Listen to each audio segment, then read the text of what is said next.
Come on in, pull up a chair, and take a load off because today I will be sharing how to play and reviewing Tank Duel, Enemy in the Crosshairs from GMT Games. Is this a title which belongs in any self respecting World War II gamer's collection? Or should you stay buttoned up and roll on past? You'll find out right after this.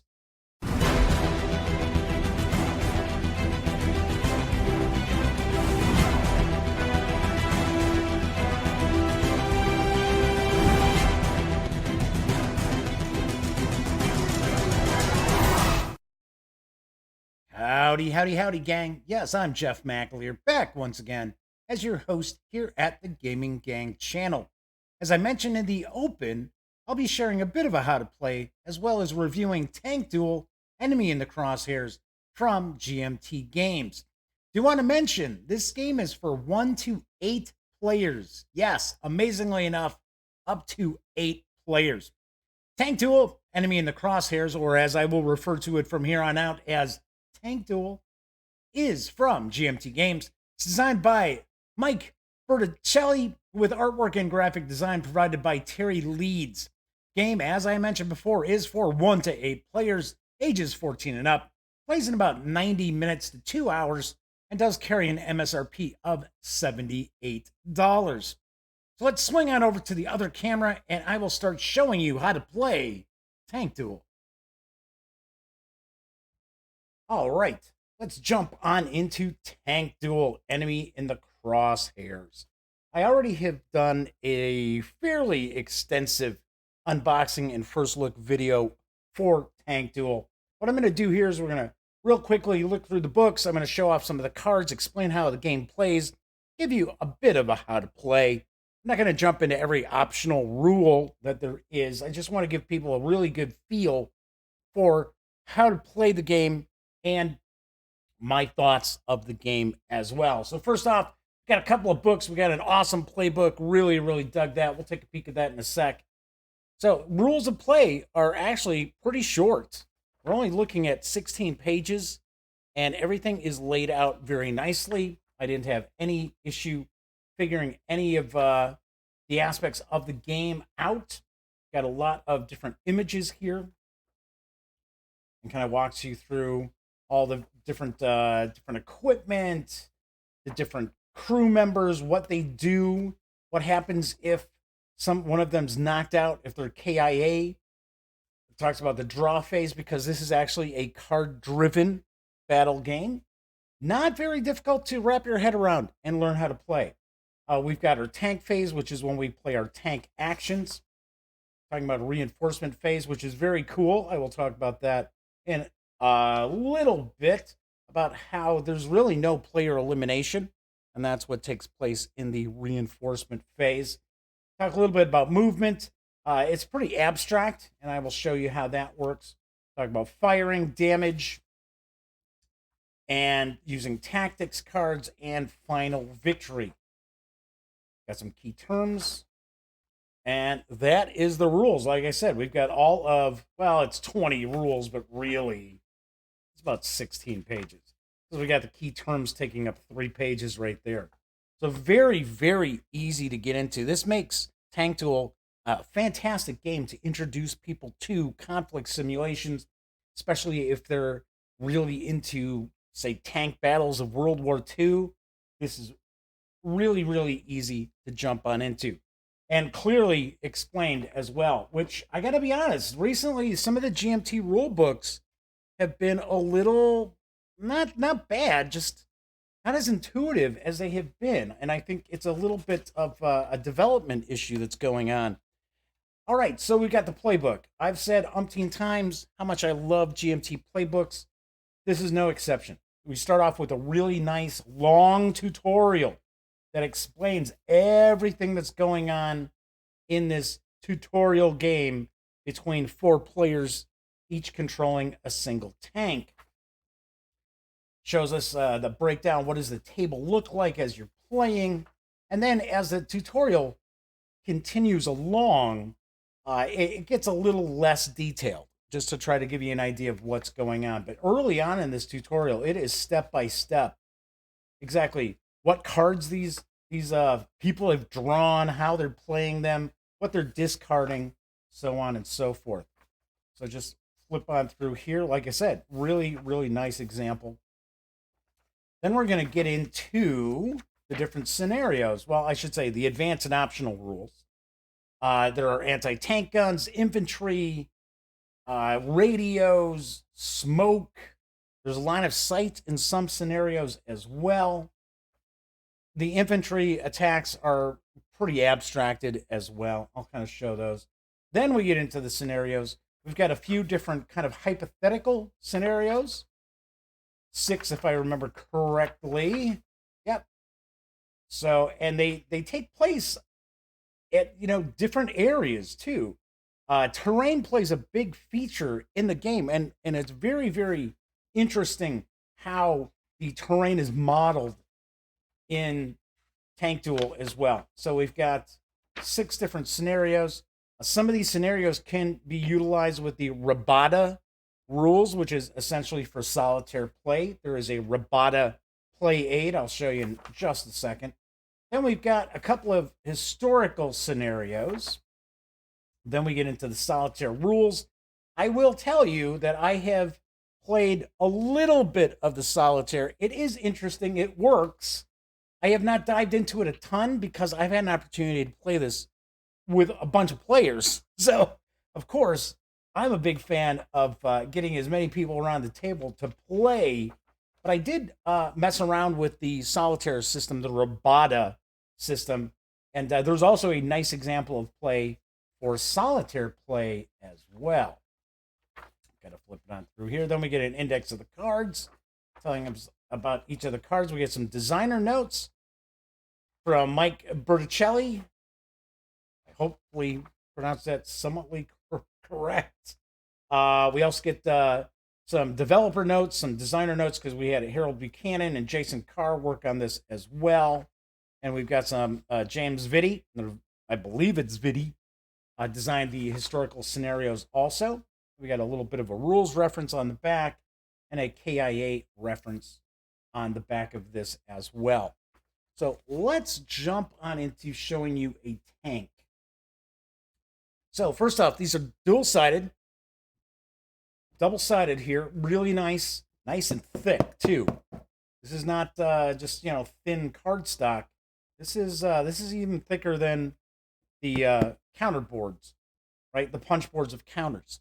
So as an example here, we've got the Russian T-34/76 M43 on one side. We've got the M40 on the other side. So we've got a good selection of tanks that we can utilize in the game. So this is a size modifier. So this was not a huge tank. So it is a little more difficult to hit.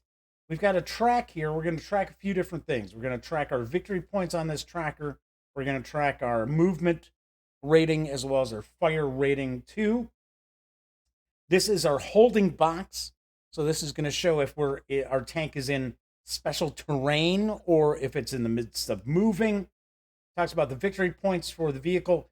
If you're able to keep the vehicle intact, is what this is basically talking about. Plus, these are the victory points that your opponent can earn as well by knocking out the tanks. Here we actually have a visual representation of the vehicle. For the most part, we've got a lot of tanks. There are some anti-tank guns as well, which were propelled. So we've got that. But we can get into some pretty cool Panzer III, Panzer IVs versus T-34 action on here as well. We've got areas where we're going to put each of our crew members. We do have special ammunition that we can utilize as well. We have a marker here for being hull down. This area here is how we're going to mark what other tanks we have spotted or if we've acquired them to get a bonus to hit. And then here we have the range track. And the range track is interesting because there's a hypothetical center of the battlefield. So 0 is effectively in the center of the battlefield. So when you're figuring out range between tanks, you're going to actually use the range track for the target as well as the range track of the tank that's firing. So, as an example, if both were marked at 600 for the range, then the range for that shot would be 1,200, and these are in meters, not feet. It's 1,200 meters. Here we see what we've got as far as the main weapon, the main gun. It's a 76.2 millimeter L11. Shows us what our range is, our to hit percentage, the penetration value of the shell at different ranges as well. We also have a hit location. Now, this hit location is for this tank. If this tank is to be hit, then that is the hit location you're going to utilize. So that is kind of basically the layout of the tank boards that are available to you. This is tank number 2. So you're going to see we'll have tanks 1, 2, 3, and 4. And of course, this game can play up to 8 players, each player taking on one tank. If you're playing 2 players, then it's recommended that each of the players actually control 2 tanks and have a combined hand of cards. I'm going to show you the cards in just a few moments. Once again, I'm going to actually lay out some actual tanks, which are all the counters in that are on them, and I will kind of show you how the game actually plays throughout a turn or 2. So, once again, very cool. Really, really like this. Really nicely done. We've got a bunch of player aids as well. So here's one of the nice aspects about the player aid is that once you have an understanding of the game, everything you are going to need is on this player aid. It's all right here for you. We've got the sequence of play. Then it's going to tell you, okay, so what happens in each of the phases of the sequence of play? So we got a draw phase. Boom, right there. There's your draw phase. We got an initiative phase. Boom, that's right there. It's telling you what happens there. We've got our administrative step, which we don't necessarily do a lot unless something's wrong with your tank. If it's on fire or if the crew is broken as far as morale and things like that. We've got our action step, which is when we're going to play our cards. Got a discard step, which essentially means that we can discard a battle card or 1 card or 2, depending on where the tank is located. We get the reinforcement phase, which is where any tank that's been eliminated is replaced. So no player is ever knocked out of the game. They're always in the game. They're always, because effectively what's going on is this is supposed to be a big tank battle.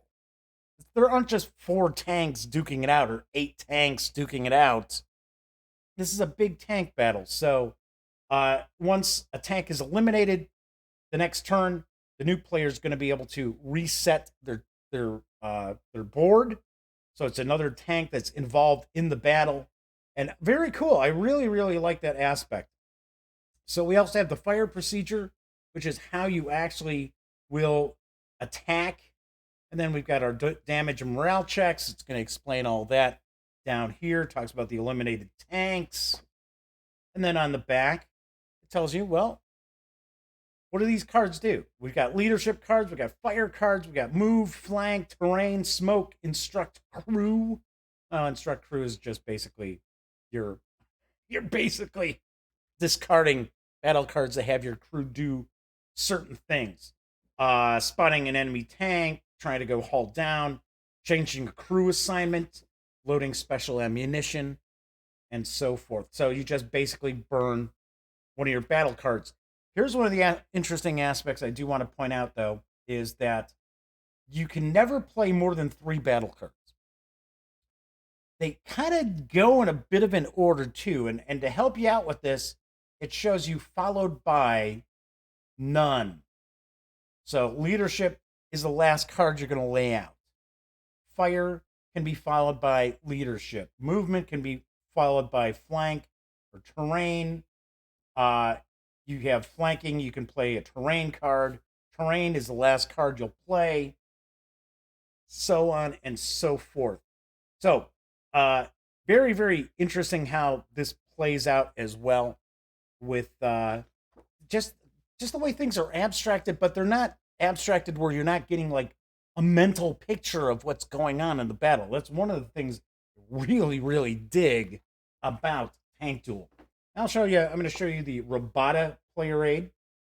This is a Robota card. This is if you're going to play scenarios. Solitaire walks you through everything here. There's a bit of a flow chart. It's very important when you're playing as in the Robota Solitaire. It's like fully operational tanks and tanks in peril. So they're going to do things a little bit differently. And it kind of breaks all this down. Like I said, I'm messing around with it a little bit. It is very cool. I do like it.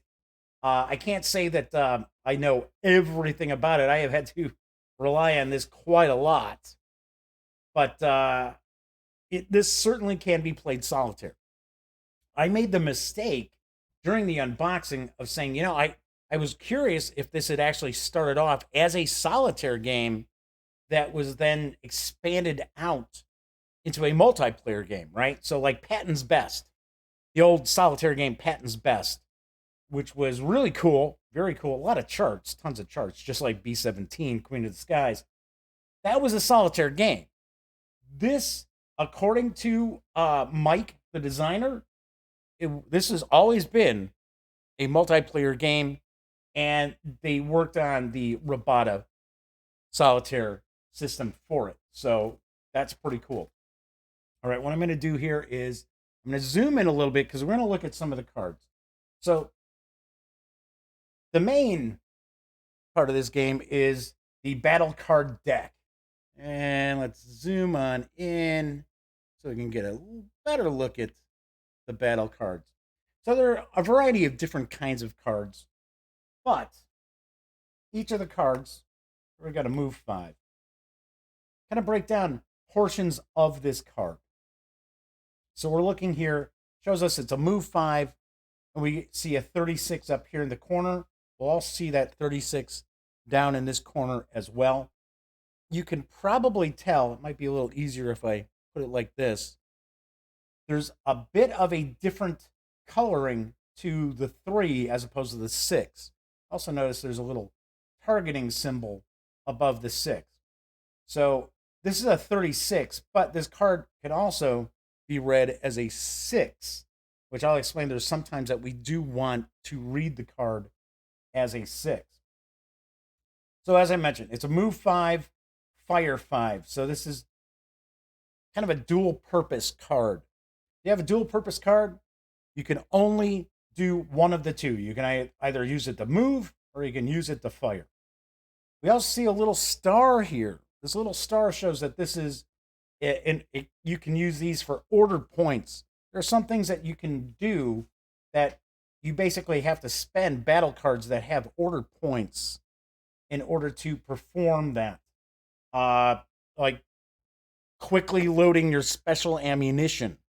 As an example, you would have to spend 3 of your battle cards that feature this star. Not all the cards have these stars. We also have this section down here, where you might notice that we've got these little circles. All of them are empty except for smoke, but we do have explosions, we have fires, we have binoculars, we've got, what's the last one? What am I zoning out on? Oh, fire extinguisher. So you can have tanks on fire, and you can actually, once again, try to extinguish the flames by spending operation points or order points, and then you get to check to see, if you get a card that is going to have an extinguisher on it. You can also use that to try to spot enemy tanks. If you have not spotted a tank, you can actually utilize that to spot. So that's this section up here. We've got the number down here. We also see a penetration modifier. And we're either going to see white or red. We're either going to see a positive number or a negative number. And this is a modifier to the penetration value of the shell when it hits a target. If it is white, it means it's light damage. If it's red, it means heavy damage. Down here, it's going to break down. Okay, so we've got 2 different things that we can use with this card for. We can use it to move 200 meters. If flanked, pull a battle card to remove one flank. If you do 2 moves instead, you move up to 400 meters. If flanked, you automatically remove the flanking. So we got cover 30 minus 40 to hit. So basically, if you were moving along, you can be fired on, but you're a moving target. So it becomes more difficult for the enemy to hit you. You can play this as a fire card. It's the Fire 5. Target a spotted enemy tank and initiate a fire action. So you could use this to fire at an enemy. Now we see that like a move 5, fire 5. We're going to see like move 1. We're going to see move 9, fire 9. Each of the tanks, and I will show this once again when I go bring out the tank boards that I've got set up. Each are rated for movement and firing, so that you can, if you can't, if your card number is not lower than what your rating is, then you can't actually use that card to do that. So we've got move. This is a dual purpose card. Got another one for you here. Let's take a look. Here's a move 9, right? So as an example, a move 9. Everything's kind of the same as I was talking about. This is another one that's got smoke. This has also an order point. This is a penetration modifier +3. It's red, so it's going to be heavy damage. But it also has this infantry indicator here. So as I mentioned, there's an optional rule. I'm not going to get into a lot of it, but there's an optional rule that you're using infantry, because of course you didn't have battles that was just tank on tank. Even Kursk had infantry involved. So this is going to show, can you use this to actually move your infantry? And if it's got a red star, it means that you can actually use this card to also have the Russian infantry attack. You would need to have a German cross to show that you could use that to make the German infantry attack. So that's an example of another move card. Another fire card. So here, as an example, we got a fire 2, target a spotted enemy tank, initiate fire action, and you get +5 to hit. So you're getting a bonus in this. This shows it's got an explosive, shows us we've got the fire extinguisher, and it shows us we've got the binoculars to spot. So that's a fire card. In order to fire at somebody, you have to play a fire card. Then we've got leadership. So leadership allows us to do different things. So for an example here, it says take one random card from an enemy's hand, gain one of the following. Spot, so you can spot a tank that has not been spotted yet. You can go hull down, or you can attempt to conceal yourself at twice the current terrain's conceal value, or you can use a leadership card to increase the chance for you to hit if you play this with a fire card. Got tactics cards. So tactics cards are interesting because these are cards that can be played. Like I can play a tactics card, and you can follow that and play a tactics card, and I can come back with a tactics card. So it's one of the aspects of the game where you can actually kind of do an interrupt when somebody's trying to do something to you. So in response to an opponent's action, prevent one of the following: a flank, a spot attempt, or a terrain card that's played on your tank. Because if you move, which will lead us to this next card, if you move, you can finish up by putting a terrain card down in your holding box. So it basically means, well, you've moved into, say for an example here, we've got the woods. And it tells us, a terrain, natural. If you are in motion, place this card in your holding box. Cover 10, hull down 10. There's your concealment. Concealment 30. So, anytime we see something that has a red box down here, that tells us that that's something that happens with this card. So, for an example, mud. I would play a mud card on an opponent's tank after they had moved to try to put them in the mud. So, I could do that. Now, this is a dual purpose card. So it's a mud terrain. It's also a fire 9 card. And once again, another move card to kind of give you an idea how these cards work. So we've got the battle deck, right? So this is for just kind of our standard battles, but we also have some alternate cards as well that we would utilize. So we might be playing a scenario that takes place in the city. So we always have a 100-card battle deck. So if we were utilizing some of these alternate cards, so we've got like City Street, City Square, Bridge,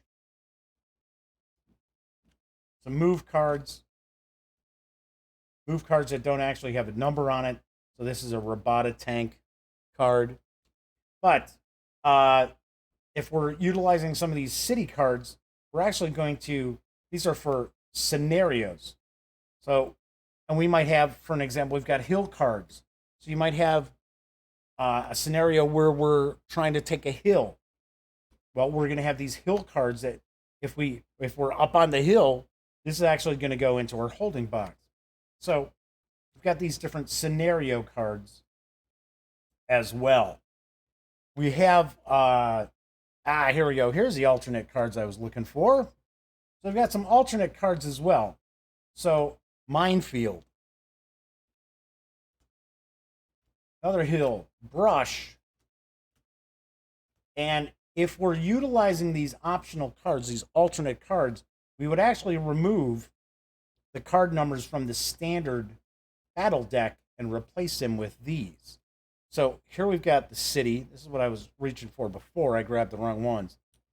So if we were playing in a city scenario, it might give us the option telling us, okay, well, you can use these different cards. So once again, so here we've got Factory, City Rubble, Street Corner, Factory, so on and so forth. So what we would do is, if we were going to use these cards, I would remove the 18 card from the battle deck, the 17, the 79, 67, and replace them with these. So that's how the alternate cards will work as well. Kind of give you an idea, these are the infantry cards. Anti-tank here. We've got different anti-tank guns. We got infantry, city anti-tank close combat, the 88 and the 50 millimeter. So the dreaded 88. And we've got the same with the Soviets as well, Russians, I should say. And then we've got, this is our like infantry advantage card that we, like I said, everything is very abstracted as far as the infantry fighting. So it's just whoever's actually like on the, like close to the center of the battlefield is how the infantry works as well. We've got damage cards, which I will go through the damage cards once we start actually taking a look at how to play through a turn. We've got broken cards, which you would use a broken card to indicate that the morale of your tank crew is broken. Also subtracts from your hand size. You could also be on fire. So if your tank is on fire, you're going to have that in your initiative area as well. So we've got those kind of cards too. And these are some of the Rabata cards. Fully operational, in peril, alert, evasive. All right, let's jump in. And I've got a Panzer IV as well as a T-34-76 M43. I've just got these kind of set up. I've got them both at a range of 800 meters. They've got their special armor-piercing ammunition available to them as well. I've got them set with their victory points at 0, their move levels, and everything's set up.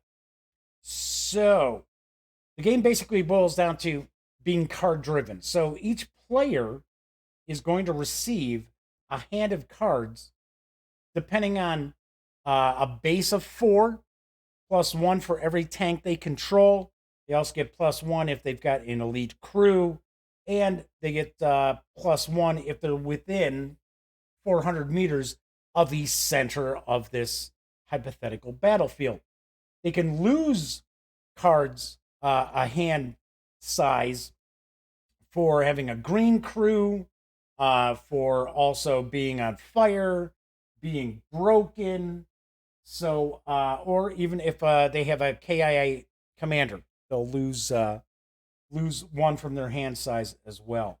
So, let's say each of these players here are both playing two tanks, even though I don't have the other tanks set up. This is just to kind of give you an idea. So, each player would get 6 cards. And of course, when you're playing two players, it's recommended that each player commands a couple of tanks. Now, one of the aspects, too, that I really like, I've mentioned this previously, is that there's no player elimination. So if your tank gets knocked out, the next turn you'll actually have a replacement tank, because this is supposed to be a big battle going on. Not just, even in an 8-player game, it's not just 4 tanks against 4 tanks. So let's see. This is the Russian player. So we got Smoke, Gully, Woods, Move, Fire 2, and Move 4. So the first thing we're going to look at is what do we want to use as far as our initiative number. A lot of times you'll be looking at stuff that you're not going to be using. So, you know what? They don't, well, Smoke would be kind of an obvious one that let's go first. Let's do that. Let's just use the Smoke. So of course our initiative is going to go face down. Let's see what we've got here. Oh, we got a command card. Nice. So let's see. You got some moves here. Let's say they don't really care about going first, so these are going to use a move 8. So they play that. All right, so everybody would have placed their initiative cards, and they reveal them. So we've got a 20, we've got a 97. Of course, we would have the other tanks as well. So we're looking at, let's say the 20 would go first. So here we're looking at, they're going to go first. What do we got here? What do we have up our sleeves? So we've got Woods, we've got a move 6, we've got a Fire 2, we got a move 4. So what we could do is we could conceivably, because their move level is a 7, they could do a move 6, do a move 4, which is going to allow them to move 400 meters. And then we can choose either to go with, we'll go with the Woods. Yeah, I think we'll do that. We'll go with the Woods. So, we would go 400 meters and then play the Woods card. Because remember, you can only play 3 total. 3 total, and then some things you can't play out of order. So, as far as the amount of time that the game will take, you can kind of create however long you want the game to play. You're supposed to play through 3 decks. And what you do is you basically divide the deck in half. You've got a shuffle card here. You're going to shuffle this into the bottom half, pop the top half back on. So the shuffle card could be anywhere in the second half of each deck. In the damage cards, there are also a shuffle as well. So once you've gone through 3 decks and you hit game end, then game's finished and you're going to tally up your victory points for each of the sides. If you want to make a longer game, just say, okay, we're going to play through 4 decks. If you want to try to do a shorter game, just say, okay, we're going to play through 2 decks. But I will point out, you're going to burn through the decks fairly quickly, especially with more players, too. So we've got the Russian player. They would have discarded their initiative card. When we have this blank, nothing's here except for our victory points and our equipment, then you know, well, that player's already taken their turn. So we've got the 2 moves. You can discard those, and then we will play the Woods card here. Now, if for an example, we finished up by doing a move, it's possible that another player could play a terrain card on us that would not be good. Say, like mud. Mud is a terrain card that you try to play on someone else to bog them down in the mud. So we have used those, and they're located in the woods. So I've got nobody spotted anybody. Now, if they had been spotted and had moved into the woods, they would actually flip a battle card looking to see a 30 or less. That would conceal them, and that would mean everybody would have lost their spotting on them. Because they moved, they were spotted. So everybody on the German side would place a spot 1 because they've all spotted that moving tank. But what happens is you can also acquire the target. So you can get a +10, +20 to hit. If you do that, if you acquire a target, you get a bonus to hit, then you may not spot anyone else. You can only be focused on that one tank. Otherwise, you can have multiple tanks being spotted. So now we would move on to the German. So we've got the tank phase. So we've got the administrative step of the tank phase, which would be checking morale, checking to see if you put the fire out, other aspects like smoke, checking smoke. So none of that's going on right now, so we don't have to worry about that. So we can just kind of jump into the main part of the tank phase, which is the action step. Do want to point out that each of the players, at the end of their turn, they have an opportunity to discard. So they can discard 1 or 2 cards so that they can draw back up. So if you're sitting there with like a move 9 card and your move level is certainly not going to be beating that, you might want to get rid of that card. You might decide, well, I'm going to discard that because I'm really never going to get to use that anyway, unless I spend it for like order points with the little star here. All right, so let's say we got the German player here. They decide, you know what, we're gonna move. I got some movement here. Yeah, why not? Let's do a move 5. We would discard that because the initiative's over. Now these guys would probably be going last in the turn. Like I said, it's important too. Remember, you're on a team, so that if you're playing 4-on-4 and you're going early in the turn, you try to set up your other players on your side for success, as opposed to just always playing for yourself. Because yes, the name of the game is not have your tanks blown up, but it's going to happen. It's a little difficult to go a longer game and not lose at least one tank, like lose one crew. So, because you can always build more equipment, but you can't build more men and their experiences, it's important to keep your crews alive. That's what you're basically looking for. So we'll do a move 5, and we're going to... Yeah, that's all we're going to do. Yep, that's fine. So, do a move 5. So these guys are moving. Now they've been spotted. Now they're tank 2. I'm going to put that there. So they have spotted tank 2. Moving. Now, moving also provides a modifier to hit, a penalty to hit. So we also have a cover 30 as well. So let's see. 91. Nope. So once again, if you're in cover, then anybody who's spotted you is going to be removed. Alrighty. So we're going to go to our next turn. So we got that. We'll discard this. So they've got 4 cards. So they're going to get 2. They've got 2 cards.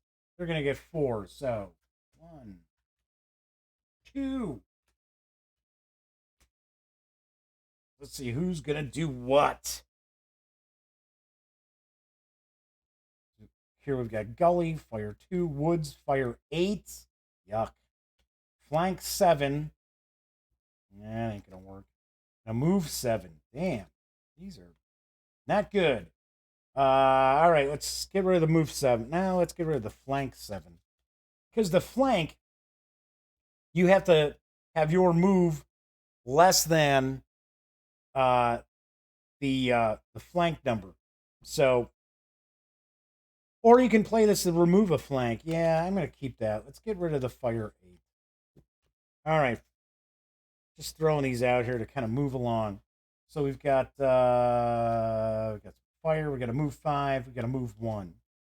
So what we can do here is, let's say they want to go first. Use the move 1. No, actually, there's a fire 1 on this. This is a dual purpose. Oh, hell. Let's just play the command. Just for sake of argument. So we've got an 86, and we've got a 5. So, card that. Because they're going to go first, discard that.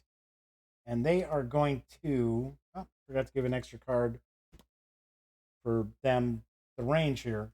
They're actually going to fire. So they're going to play... They're going to play a fire 1. Now, they can choose to play a second fire card, and if they were to hit, then they get to choose where that hits, either hull or turret. They can't call for a tracking shot.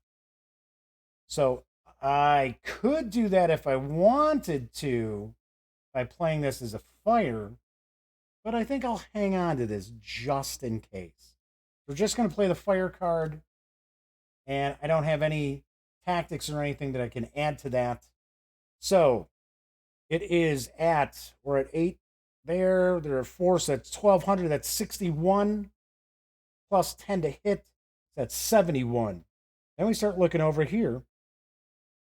So we're looking at minus 20 because of terrain. So now we're looking at 51 to hit. So they fire. And an 83 would be a miss. Now, there's really nothing else they're going to be able to do. We're going to discard that. This gets discarded as well. Get rid of that. So, they stopped moving so they could fire. So now we're going to take a look here. And, yeah, we're going to play the fire 2. Yep, we're going to play a fire 2. So, a fire 2, remember, it's got to be less than the fire rating. So we're going to get a +5 to hit out of that. So it is 1,200. So we're at 53. We are at 58. Minus 5. So we're at a 53. And it's a 68. So it's a miss. So nothing going on there. Jeez. All right, we'll do one more turn, and then we will play out. Hopefully, yeah, I got another fire card. So Russians get 2 cards, and Germans will get 2 cards.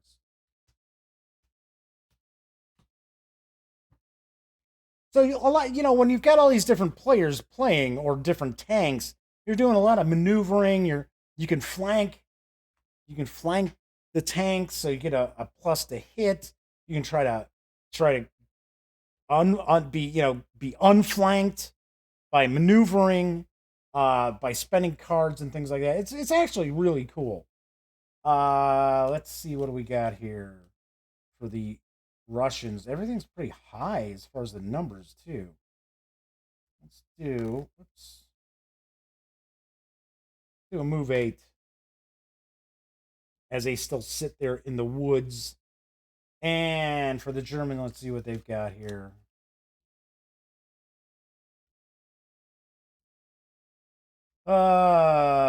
Well, let's do. Hell. Play the mud. Play the mud as the initiative. So we'd have the initiative cards. We flip them up. 89 and 95. Once again, we're pretending there are other tanks out here, but so 89 would be going ahead of 95. Let's see what we've got here. Got a fire 1, a fire 5, fire 1s. So I think what we'll do here is we're going to play, just for the heck of it, we're going to play a... you know what? I would prefer to close range, but I want to actually try to see if we can play through like somebody hitting somebody else. So I'm going to play the fire 1. I don't care about the hit location. Let's get rid of that because that was the initiative card. So we got a fire 1, plus 10 to hit. So 71, still the same, minus 20. So we're at 51 and a miss. Jeez. All right. Let's do it till we get a hit, for crying out loud. There we go, an 11. Actually, 12 was stuck to it. There we go. One thing I do want to point out when we were taking this apart to play, some of these cards were sticking together. They were a little tough to get apart. Looks like the 11 and 12 are stuck together there. All right, so 12. That would be a hit. So next thing you're going to do. So where did we hit? We're going to look at that number 2. That number 2 is a hull hit. So we're at 1,200. Got a penetration of 8. Their hull has an armor factor of a 9. So we're going to flip over here because we're going to hope that we get a bonus to our penetration. And we do. So we get a +3. It's white, so that means it's going to be light damage. But we do get 8 plus 3 is 11. And that is going to penetrate the 9 armor. One thing to also keep in mind, too, is even if you're automatically penetrating the armor, you still flip over for a penalty modifier because it could come up with a B, which is a bounce. So no hit is guaranteed to penetrate no matter how badly the difference is, how large the difference is between the armor and the penetration. So now we're going to look at a damage card. So we're going to flip the damage card over, and we hit the hull. We got the hull here. But the first thing that we would be taking a look at is the target number to see if the number would have matched. So we had a 12 when we hit. Doesn't match up, so now you're going to do a regular. So if this matched up, I should say 8. Why did I say 12? So it's an 8. Does not match up with a 4. If this was an 8, then it would be a critical hit. It is not. So we're now going to look at the hull. So it shows light damage driver. So our driver here is wounded. So if they take another wound, they're KIA. So we also have to look to see if there's an explosion or a fire. So these are all like lowercase, so that means we're going to flip over a card for the explosion. We're looking to see if there's an explosion on the card. There is an explosion on the card. That is not good with the explosion, because what that means is that this tank is now knocked out of action. So the game can be very quick as far as you get hit by something, and I mean, it's possible you could flip over a damage card and it just says catastrophic hit, and tank is destroyed. So we actually even have a damage reference card here that tells you, right? So catastrophic hit, boom, explosion, no survivors. Well, that's not what happened here. So what happened here is we do have an explosion. Now we're going to see if the crew can bail out, because keeping, your crew alive is the important thing.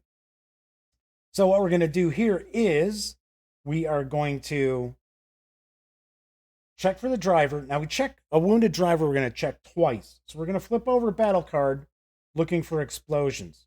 There's no explosion. Got to do it again. There is an explosion. So he's KIA. Look at the assistant driver here. We flip over. There's another explosion. They're KIA. The commander. Oh, wow. Another explosion. He was KIA. And the loader. They were all killed. So what would happen here then is now the German player would actually take one of these counters and just kind of like a kill counter they put here. So also I should point out that you have victory points that depending on what the scenario is, like you'll have like holding a hill.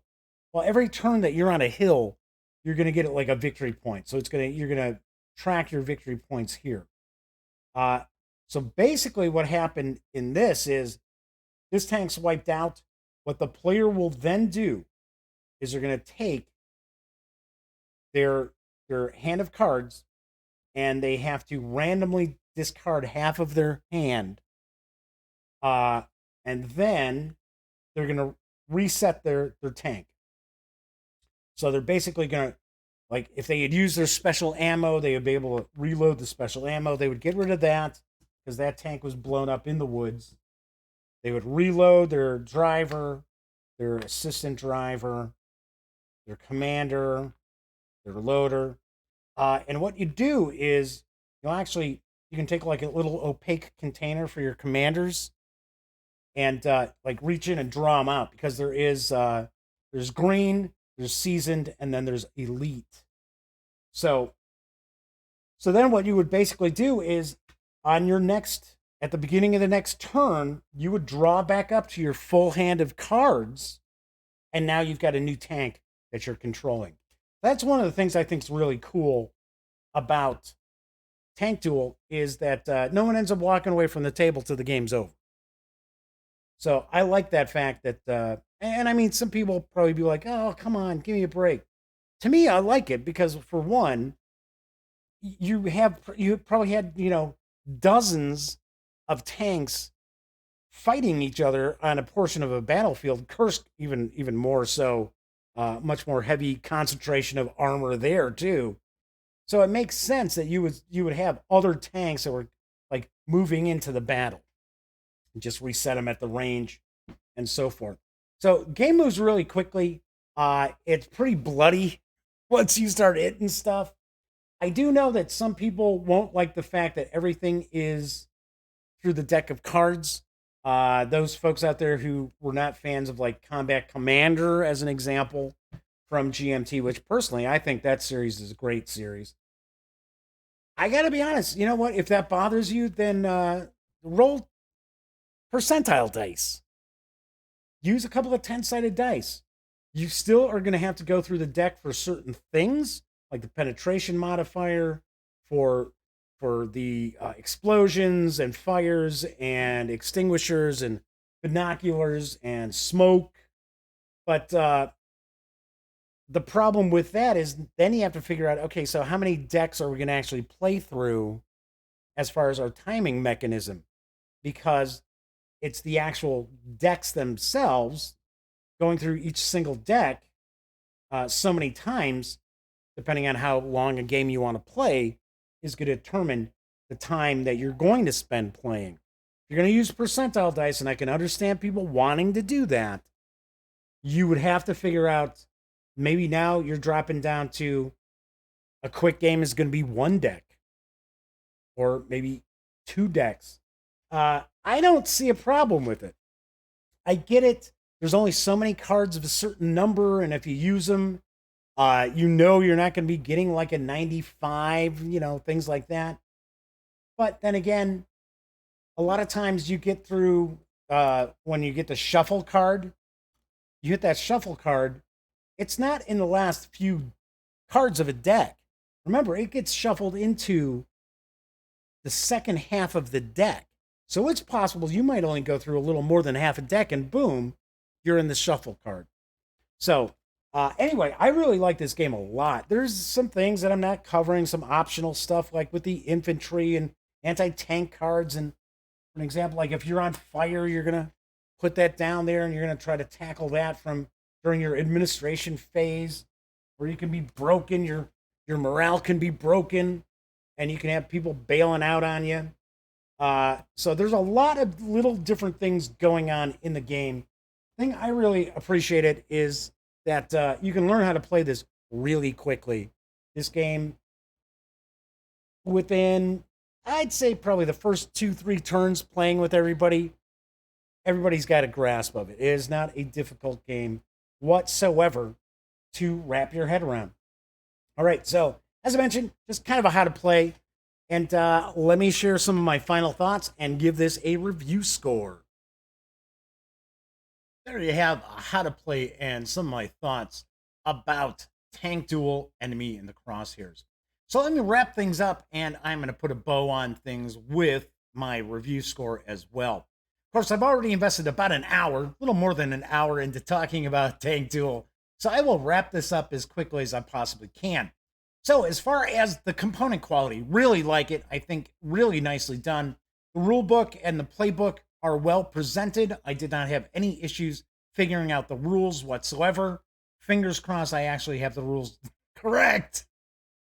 Yeah, every once in a while that happens. We're like, oh yeah, that's how you play it. It's like, oh wait, no, I guess maybe I'm off a little bit. But I'm pretty sure I've got the rules down. The card stock is excellent, although I do recommend that you sleeve your cards like any game that contains cards that you're going to play quite a bit of. I really think those tank boards are nice too, nice and thick. Those will really, really hold up. And of course, the counters and chits are the usual GMT thickness and excellent quality. All in all, really, really well put together. Love the gameplay. It's very easy to introduce this game to folks who are not gamers whatsoever, who might have an interest in World War II or simply tanks, or maybe want to get together with a few friends and try to blow each other up. I mean, I think this will go over really, really well. This is right up there with Wild Blue Yonder as far as a World War II game that you can very easily teach non-gamers in a very short period of time and still give them a nice, meaty experience for the time invested. I really dig a lot of it, even though, yes, it's a little bit abstracted. I shouldn't say a little bit, it's quite a bit abstracted. I know there are going to be some folks out there who are not going to like the fact that all the results are located on the cards. As I mentioned, while I was kind of showing off the game, if that's a huge problem, you can consider using percentile dice and rolling 10-sided dice for target numbers, things like that. Completely up to you. Personally, I think that's more work than it's worth, but I know some folks will get a little ticked that all the results are on cards, because I know that was a complaint with Combat Commander, as I mentioned previously, which is something I just don't understand. Of course, because it is a bit abstracted, I'm sure there will be some very serious wargamers out there who will feel that some things are just way too glossed over. Maybe that the tanks don't operate as uniquely as they could. I can understand that, but I don't think that's really the design philosophy of this game. This game is designed to have up to 8 players sitting there around the table, all commanding tanks, trying to blast away at each other. And I think it really, really succeeds in that respect. Also love the fact that there is no player elimination. If you're commanding a tank that gets destroyed, well, guess what? You're going to have a brand new tank in the next turn to command. So kudos. Really, really nicely designed. I believe there are some expansions, or at least one expansion in the works. I got my fingers crossed because I think this is excellent. And I would really, really look forward to seeing some expansions with US tanks, British tanks, some more German, some more Russian, Italians, Japanese, you name it, roll those babies out. I would love to see those expansions.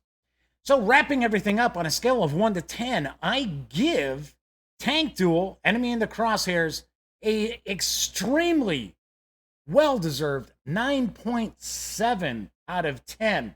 Not only is this one of my favorite war games of the year, it might be my favorite. It's neck and neck with Crowbar. Couldn't remember it for a second. Crowbar from Flying Pig Games. It's also vying for my favorite game of all of 2019. So there's that. All right, so there you have it for this time out. Don't forget, catch me live Mondays through Fridays right here on YouTube at 7 p.m. Central as I bring you the Daily Dope and the latest tabletop game news of the day. And of course, if you like this video, please give it a thumbs up. Subscribe to the channel. If you do, don't forget, ring that little bell. It will not only notify you of when I upload standalone videos such as this one, as well as my interviews and first looks and page throughs and unboxings. It'll also let you know when the Daily Dope goes live. And of course, when you're not watching videos on the Gaming Gang channel, be sure to visit thegaminggang.com for all the latest in gaming news, reviews, comics, movies, TV. You know the drill. Get your geek on at thegaminggang.com. And of course, until next time, happy trails.